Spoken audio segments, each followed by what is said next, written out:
Hello guys, today is 5th September 2016 and we are going to discuss the articles of The Hindu। जो पहला article है वो collegium system से related है। पहले ही हम इसके बारे में काफी ज्यादा पढ़ चुके हैं। कोलिजियम सिस्टम में आपको पता होगा मेमोरेंडम ऑफ प्रोसीजर पर फिलहाल विवाद चल रहा है, लेकिन इसमें विवाद बढ़ गया है।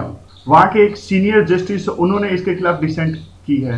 उन्होंने कहा कि इसमें कोलिजियम सिस्टम में बिल्कुल भी ट्रांसपेरेंसी नहीं है और जो इसकी सारी प्रोसीडिंग्स होनी चाहिए वो पब्लिक डोमेन में नहीं होती है और जनता को कुछ भी पता नहीं चलता। इसलिए उन्होंने प्रिंसिपल डिसेंट यहाँ पर अपने आप में रखी है।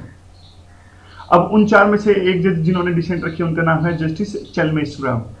और पिछले साल भी इन्हीं जज ने जब एनजेईसी एक्ट को निरस्त किया गया था, इनवैलिडेट किया गया था, उस 5 मेंबर्स जज बेंच थी उसमें से एक थे ये जज चेलमेश्वरा। उस टाइम भी उन्होंने ये अपनी डिसेंट रखी थी। उन्होंने कहा था कि जुडिशरी की इंडिपेंडेंस जरूरी है, लेकिन ये इंडिपेंडेंस सिर्फ एग्जीक्यूटिव को अपनी अपॉइंटमेंट से बाहर रखकर नहीं आएगी। यानी एग्जीक्यूटिव्स को जुडिशियल जजेस की अपॉइंटमेंट से बाहर रखने से सिर्फ इंडिपेंडेंस नहीं आएगी। पहले ही अब जुडिशरी और एग्जीक्यूटिव बीच में लड़ाई चल रही है मेमोरेंडम ऑफ प्रोसीजर्स को लेके। अब जो ये विवाद नया खड़ा हुआ है, इससे तो जो जजेस की जो अपॉइंटमेंट है वो और डिले होगी। इसलिए जैसा भी है, देखिए जो कोलिजियम सिस्टम है, भला है बुरा है, जैसा भी है वो तो यहाँ रहेगा ही, लेकिन इतनी जल्दी वो जाने वाला नहीं है, क्योंकि लास्ट ईयर भी सेंट्रल गवर्नमेंट ने प्रयास किए थे और फिर बात यहाँ अड़ गई मेमोरेंडम ऑफ प्रोसीजर पर और एनजेईसी जो एनजेईसी जुडिशरी ने निरस्त कर दिया था। अब जुडिशरी ने एनजेईसी को जब निरस्त किया था तो उन्होंने कहा कि मेमोरेंडम ऑफ प्रोसीजर आप बनाइए, और जब मेमोरेंडम ऑफ प्रोसीजर सेंटर ने जुडिशरी को बना के दिया तो वो इस पर डिसीजन नहीं ले पा रहे हैं और इसीलिए अपने आप से भी उन्हें कुछ रिफॉर्म्स और कुछ सजेशंस देने चाहिए ताकि ये पूरे विवाद पर एक you can say that the solution can be brought out from all this controversy. और ट्रांसपेरेंसी लाने के लिए जुडिशरी को एफर्ट्स लगाने ही पड़ेंगे। जो जस्टिस चेलमेश्वरा की जो डिसेंट है वो बिल्कुल सही है यहाँ पर, और क्योंकि ये सारा का सारा काम पब्लिक इंटरेस्ट का है। फाइनली जस्टिस किसको चाहिए? पब्लिक को चाहिए, और ये सारा का सारा पब्लिक इंटरेस्ट से रिलेटेड है, तो पब्लिक डोमेन में चीजें आनी चाहिए। और जुडिशरी को चाहिए कि वो मेमोरेंडम ऑफ प्रोसीजर जो सेंटर ने भेजा उस पर जल्द से जल्द कुछ डिसीजन ले, ताकि देखिए हाई कोर्ट में 480 जो अपॉइंटमेंट है फिलहाल रुकी पड़ी हैं, 480 सीट्स खाली हैं, तो जल्द से जल्द इस पर कोई डिसीजन लेना पड़ेगा, otherwise justice delayed is justice denied. और ट्रांसपेरेंसी बिल्कुल आनी चाहिए। होप जो जस्टिस चेलमेश्वरा की जो डिसेंट है वो जुडिशरी में ट्रांसपेरेंसी लाने की तरफ एक अच्छा कदम होगा। अब दूसरा जो हमारा आर्टिकल है वो जो लिमोआ जो एग्रीमेंट है हमने यूएस के साथ साइन किया था। पिछले 2-3 दिन पहले हमने एक आर्टिकल इस बारे में पढ़ा था। लिमोआ जो एग्रीमेंट है, हमारे जो डिफेंस मिनिस्टर है मनोहर पर्रिकर, वो फिलहाल यूएसए में है और उन्होंने वहां के यूएस के डिफेंस सेक्रेटरी के साथ ये लिमोआ एग्रीमेंट साइन किया है। 2002 से इस पर बातचीत चल रही थी, लेकिन काफी यानी you can say that after 14 years this agreement was signed and we also studied that this agreement was not specifically for the war, this agreement was for utilising the military bases of each other India and the USA for what purposes, the purposes of the disaster efforts and relief efforts, this kind of things. और अब देखिए context इस article का ये है। अब लेकिन western experts को ये लगता है, यानी वहां के जो सिक्योरिटी एक्सपर्ट्स हैं वेस्टर्न, उनको ये लगता है कि ये एग्रीमेंट यूएसए की एशिया पिवट पॉलिसी है, उसका पार्ट है, और ये एग्रीमेंट यूएसए ने चाइना को कंटेन करने के लिए किया है। अब हम थोड़ा हिस्टोरिकल कंटेक्स्ट में इसे देखते हैं। हमारे यूएस और इंडिया के रिलेशंस कैसे कैसे फॉर्मुलेट हुए, कैसे कैसे फॉर्म हुए। देखिए जो पहले इंडिपेंडेंस के बाद, तो मैंने आपको पहले भी बताया था कि हमारे इंडिया यूएस के रिलेशन बहुत ज्यादा खराब थे, और उसके बाद क्योंकि हम अलग अलग कोल्ड वॉर में अलग अलग कैंप्स में थे, हम ज्यादा यूएसएसआर के साथ रहते थे और यूएसएसआर और यूएसए के बीच में तो कोल्ड वॉर था ही। चलते चलते चलते हम पहुंचे लिबरलाइजेशन तक, फिर थोड़ा बहुत ठीक हुआ। लेकिन 1998 में जब हमने पोखरान में ब्लास्ट किया, न्यूक्लियर बॉम्ब टेस्ट किया, उस टाइम पर यूएसए ने हमारे पर बहुत ज्यादा वो लगाए, सैंक्शंस लगाए, और वो नहीं चाहते थे कि इंडिया भी एक न्यूक्लियर पावर बने। लेकिन 2 साल के अंदर ही बिल क्लिंटन हमारे देश इंडिया में आए, उन्होंने विजिट की, यानी उनकी वो विजिट एक तरह का संकेत था कि हम इंडिया के साथ रिलेशंस अच्छा करना चाहते हैं। क्यों? देखिए उस टाइम पर इंडिया बहुत तेजी से ग्रो कर रहा था, एक बहुत बड़ी आईटी पावर बनने की ओर अग्रसर था। इसीलिए यूएसए बहुत टाइम तक ऐसा इंडिया को आइसोलेट नहीं रख सकता था वर्ल्ड इकोनॉमी से। और उस टाइम पर चाइना एक major factor, China was growing to a large extent at that time and USA was afraid of China's growth, so he needed a partner, he found a partner in the form of India at that time। अब उसके बाद क्या हुआ, उसके बाद वाजपेयी जी वहां गए USA में। वाजपेयी जी ने स्पीच दी कि हमें हिस्टोरिकल हेजिटेशंस को छोड़कर आगे आना पड़ेगा। उसके बाद मनमोहन सिंह जी के you can say that effort से ही इंडिया यूएस रिलेशंस को बहुत ज्यादा स्ट्रेंथन, और उनके एफर्ट से ही हमारे न्यूक्लियर डील इंडिया और यूएस के बीच में साइन की गई थी। देखिए जो वेस्टर्न कंट्रीज हैं उनको इंडिया क्यों अच्छा लगता है, यानी why India is attractive target for the western countries, there is a lot of reasons for that. India is the fastest growing country at this time, and a lot of English speaking people are there. They need the English speaking people who can work for their business. And the other is look at the growth rate of India. We are growing at more than 7-8% and consistently. This is the major reason. And you can look at this thing.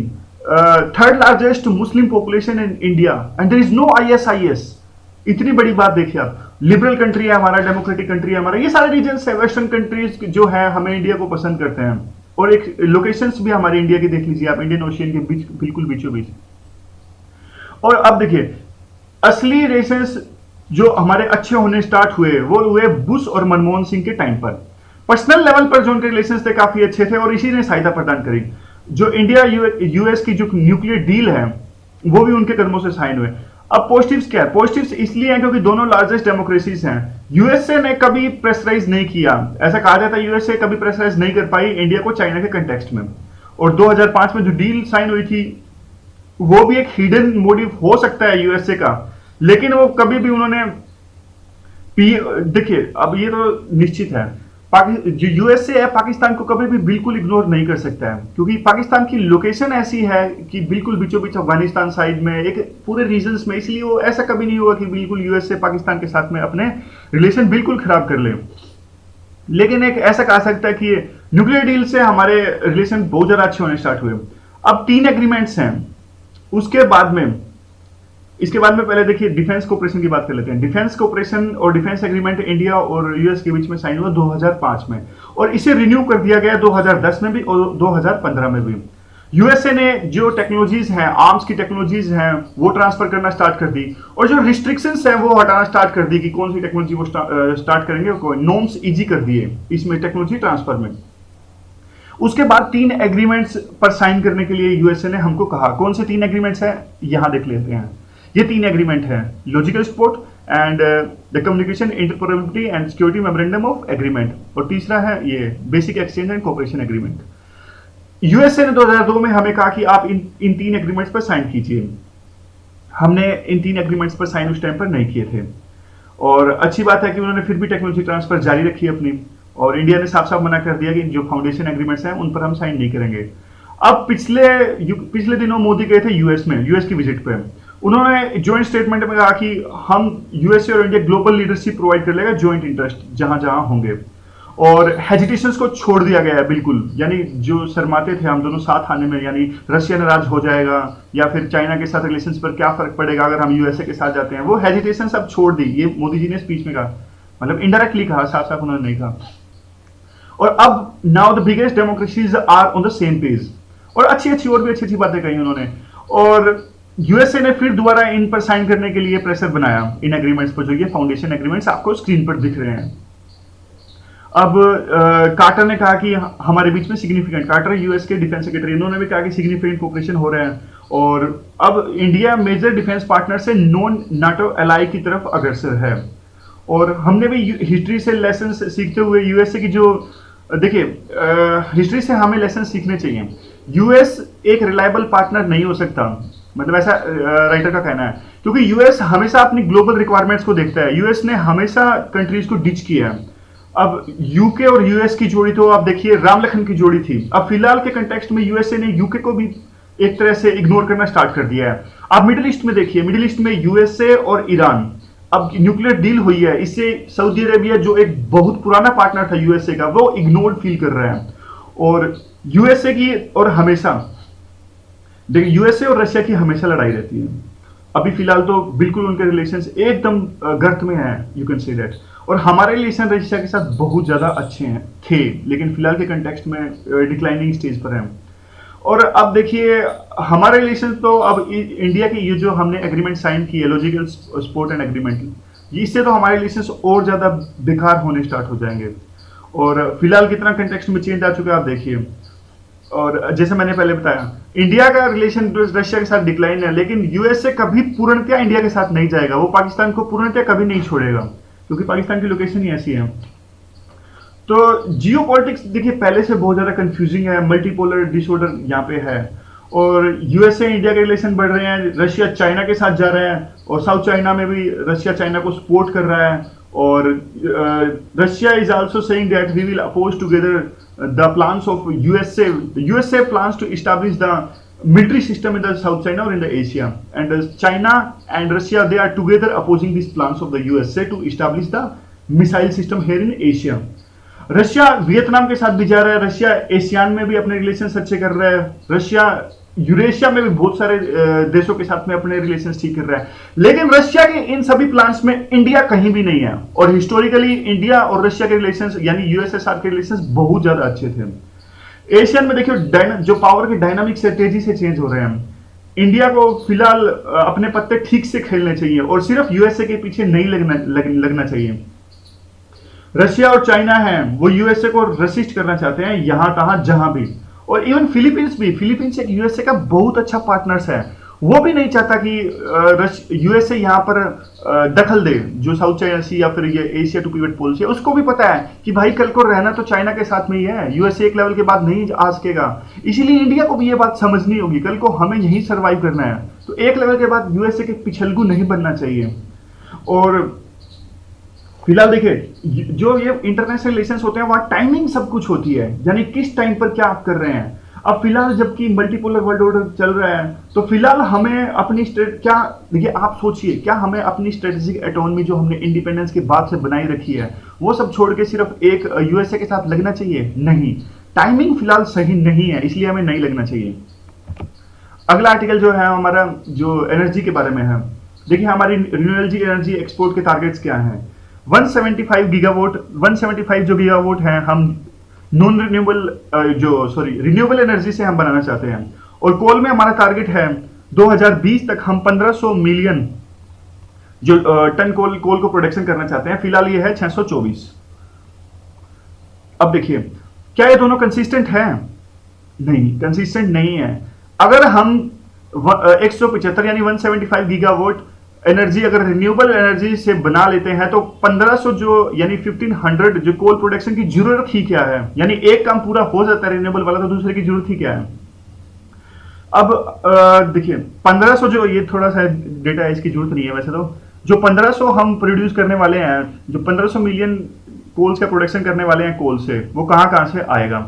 1000 तो आएगी कोल India से, और 100 आएगा बिल्कुल हमारा कुछ अलग source से, और 400 आएगा ये प्राइवेट जो कैपेसिटी है, यानी अलग अलग इंडस्ट्रीज जो कुछ मैन्युफैक्चरिंग यूनिट्स है वो अपने अलग से कोल प्लांट्स स्टैब्लिश करके बना सकती हैं, और इसको कहते हैं कैप्टिव पावर जनरेशन। और हमारे जो कोल है उसमें कैलोरी का कंटेंट है वो बहुत ज्यादा कम है, यानी बाहर से जो हम इंपोर्ट करते हैं उसमें ज्यादा है। अब देखिए 3 तरह से हम रिन्यूएबल को टारगेट को पूरा करने के लिए 3 तरह से बढ़ा सकते हैं इसे। 3 स्ट्रेटजीज हैं यहाँ पर, ये 3 स्ट्रेटजी यहाँ पर मैंने स्क्रीन पर आपको दी है। फर्स्ट है feed in tariff, and second is renewable portfolio obligation, and third is accelerated depreciation allowance. एक एक करके इनको हम डिस्कस करते हैं। जो फर्स्ट है फिक्स्ड टैरिफ प्रोड्यूसर, देखिए इससे क्या होगा, इससे एक फिक्स्ड टैरिफ मिलेगा प्रोड्यूसर को, यानी उसको कुछ मोटिवेशन रहेगा रिन्यूएबल एनर्जी प्रोड्यूस करने का, ताकि उसको लॉस नहीं होगा। अब देखिए इससे एक रेट तो बढ़ते हैं इससे, क्योंकि फिक्स टैरिफ प्रोड्यूसर को मिल रहा है, इसलिए कुछ ना कुछ मार्केट में रेट बढ़ेंगे, लेकिन एक बैलेंस इस्टेब्लिश करना पड़ेगा, और ये बैलेंस कैसे आ सकता है? बिडिंग से बैलेंस इस्टेब्लिश किया जा सकता है। अब दूसरा है रिन्यूएबल पोर्टफोलियो ऑब्लिगेशन। इसके अंदर जो इलेक्ट्रिसिटी डिस्ट्रीब्यूशन कंपनीज हैं यानी डिस्कॉम, उनको कुछ ना कुछ रिन्यूएबल एनर्जी खरीदनी पड़ेगी डिस्ट्रीब्यूट करने के लिए, और वो किससे, जो किस प्राइस पर वो खरीदेंगी वो है मार्केट डिटरमाइंड प्राइस, यानी गवर्नमेंट इसमें कुछ इंटरफेयर नहीं करेगी। इससे कंपटीशन बढ़ेगा और इफेक्टिव रेट्स आएंगे। और लेकिन इससे नुकसान ये है कि प्रोड्यूसर को एक अनसर्टेनिटी गेन होगा, यानी मार्केट डिटरमाइंड प्राइसेस पे है तो हो भी सकता है प्रोड्यूसर को फायदा हो या तो ना हो। अब इसमें अनसर्टेनिटी है, इसलिए बैंक्स लोन भी नहीं देते प्रोड्यूसर्स को, पता नहीं लॉस में चला जाए, लोन डूब जाए, एनपीएस बढ़ जाए। सोल्यूशन क्या है इस चीज का? सोल्यूशन ये है, एक फिक्स्ड इनकम प्रोड्यूसर्स को हमें देनी पड़ेगी, और जो फाइन है, यानी अगर डिस्कॉम कंपनीज हैं वो अपनी ऑब्लिगेशंस को पूरा नहीं करती हैं तो उन पर एक फाइन लगाया जाए और उस फाइन को अच्छे से यूटिलाइज की जाए इनको सब्सिडाइज करने में, जो हमारे प्रोड्यूसर्स हैं। एडवांटेज तो इसके बहुत ज्यादा हैं। और देखिए ये आरपीओ जो है वो एक टेक्नोलॉजिकल न्यूट्रल है। टेक्नोलॉजिकल न्यूट्रल कैसे? इसमें मार्केट डिटरमाइंड प्राइस पे, यानी किसी पे सोलर पे या फिर विंड पे किसी को भी एक्स्ट्रा प्रेफरेंस इसमें नहीं दी गई है, और ये न्यूट्रल है, यानी सारे अपने अपने हिसाब से ग्रो करेंगी और अपने अपने पोटेंशियल के हिसाब से। और जो तीसरा हमारा है, तीसरा एक्सेलरेटेड डेप्रिसिएशन अलाउंस। इसमें क्या है? इसमें जो विंड फार्म है उसको इस्टेब्लिश करने में हम हेल्प करते हैं, लेकिन सिर्फ इस्टेब्लिश करने में हेल्प करते हैं और इसको जनरेट करने में या मेंटेन करने में कोई हेल्प नहीं करते। तो ये you can say that there is a loophole in this policy. Now what we are doing, now we have released the new guidelines for the RPO, यानी ये दूसरे वाला है जो रिन्यूएबल पोर्टफोलियो ऑब्लिगेशन। इसमें गवर्नमेंट ने नई guidelines दी हैं।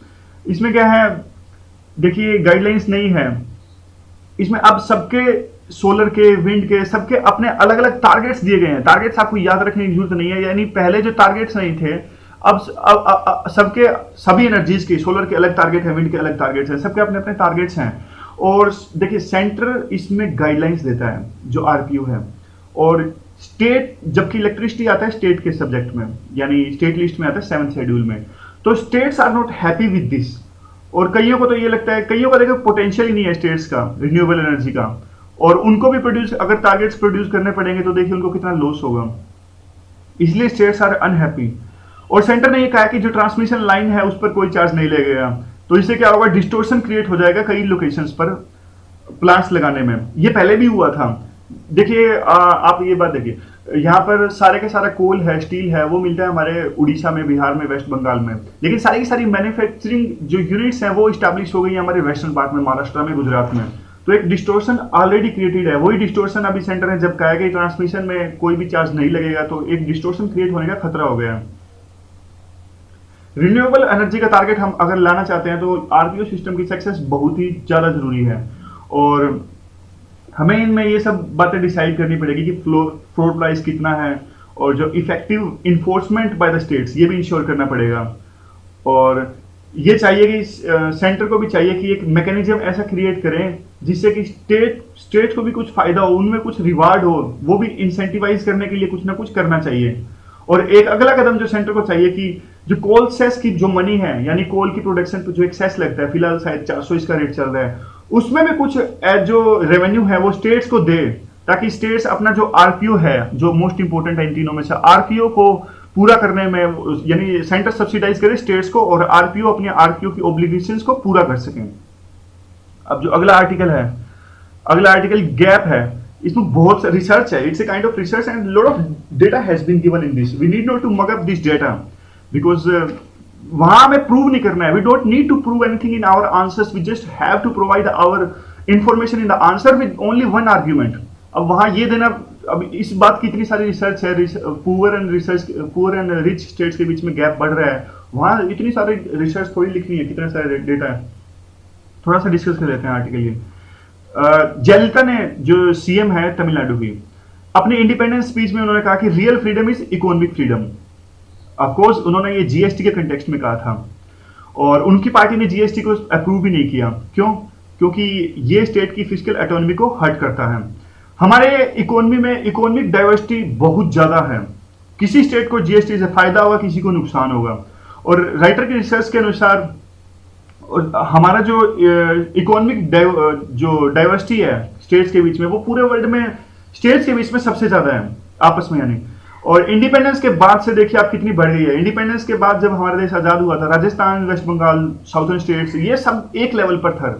अब देखिए अब किस लेवल पर पहुंच गया। साउथर्न स्टेट्स ने इतनी ज्यादा तरक्की करी है और वेस्ट बंगाल, राजस्थान काफी पीछे रह गए हैं हर चीज में। और लिबरलाइजेशन के बाद में, यानी 1991 के बाद में, ये गैप और ज्यादा बढ़ गया है, यानी रिच और ज्यादा रिच हो गए हैं, पुअर और ज्यादा पुअर हो गए हैं। तो ऐसा क्यों हुआ, इसका क्या कारण है? कोई भी एक फिक्स रीजन इस गैप के बढ़ने के पीछे नहीं है। कुछ भी रीजन हो सकता है, जैसे पॉलिटिक्स हो सकती है, लीडरशिप हो सकती है, और पॉलिसीज हो सकती हैं, ह्यूमन कैपिटल हो सकता है, और इवन लक आल्सो। मतलब कुछ भी हो सकता है रीजन, एक फिक्स कहा नहीं जा सकता। और रिच और पुअर स्टेट्स की प्रायोरिटीज भी अलग अलग है। देखिए अब केरला है, केरला ने ऑलरेडी एक 100% एजुकेशन का ऑलमोस्ट लेवल अचीव कर लिया है। और आप बिहार को देखिए, बिहार में बिल्कुल, बिहार की प्रायोरिटी अब फिलहाल एजुकेशन है, केरला की प्रायोरिटी कुछ और है। और हमारे यहाँ पर देश में सब मानते हैं कि कल्चरल डाइवर्सिटी तो बहुत ज्यादा है, लेकिन इकोनॉमिक डाइवर्सिटी कितनी है, कैसी है नहीं है, इस पर अभी फिलहाल कुछ भी कंसेंसस नहीं है। और कल्चरल जो डाइवर्सिटी हमारी है वो ही रोकती है फ्री लेबर की मूवमेंट को। एक एग्जांपल से समझते हैं इसे। तमिलनाडु की जो एवरेज इनकम है वो बिहार से लगभग 4 गुना ज्यादा है, और लेकिन अब फिर भी बिहार के लोग इतने ज्यादा तमिलनाडु में लेबर के लिए नहीं जाते हैं। क्यों? क्योंकि बिहार एक ऐसा स्टेट है जिसमें रोटी खाई जाती है, चपाती खाई जाती है, और तमिलनाडु एक ऐसा स्टेट है राइस खा जाता है। लेकिन देयर में भी many reasons, but the writer has given this reason. और भी बहुत सारे रीजन यहाँ पर हो सकते हैं क्यों लेबर की मूवमेंट बिहार और तमिलनाडु के बीच में कम है। और आप देखिए जो न्यू दिल्ली है, यानी हमारा जो कैपिटल है, हमारा जो देश है, सेंट्रल गवर्नमेंट है, उसको सभी स्टेट्स को एक ही तरह से हैंडल नहीं करना चाहिए। One size doesn't fit all. सबको जिसकी जैसी जरूरतें हैं, जैसा ग्रोथ है, उसको उसी हिसाब से सेंटर को, स्टेट को हेल्प करनी चाहिए, और उसको ग्रो करने में सहायता करनी चाहिए। और ये इसलिए भी जरूरी है इस कंटेक्स्ट में, यूके फिलहाल अलग हुआ है यूरोपियन यूनियन से। किस कारण से? इकोनॉमिक डाइवर्सिटी के कारण से ही। We are far different, like we are not like European Union. हम बिल्कुल भी अलग नहीं हो सकते, हमारा कोई भी स्टेट अलग नहीं हो सकता। It is indestructible union of destructible states. मतलब स्टेट्स को अलग अलग कर सकता है सेंटर एक कॉन्स्टिट्यूशन में। अभी तेलंगाना, जैसे आंध्र प्रदेश को अलग हुआ है 2 स्टेट्स में, आंध्र प्रदेश प्लस तेलंगाना, लेकिन वैसे अलग नहीं हो सकता। कोई भी स्टेट हमारे देश से अलग नहीं हो सकता। लेकिन फिर भी यूके अलग हुआ है, उस कंटेक्स्ट में हम इसे देख सकते हैं कि बहुत जरूरी है कि centre should make efforts to bring the, जो अलग अलग तरह स्टेट्स को जिस जैसी डेवलपमेंट चाहिए, जैसे पॉलिसीज की जरूरत है, वैसे ही हेल्प करे और मैकेनिज्म में हेल्प करे। ऐसा नहीं कि एक ही साइड से एक ही तरह की पॉलिसीज सभी स्टेट्स पर इंपोज कर रहा है सेंटर, तो इसे ऐसे तो हमारे देश को ही नुकसान होगा। कुछ स्टेट्स जो ज्यादा ग्रो कर रहे हैं उनकी ग्रोथ रुक जाएगी। ठीक है, बस इतना ही था इस आर्टिकल में। Thank you guys, thank you very much for listening.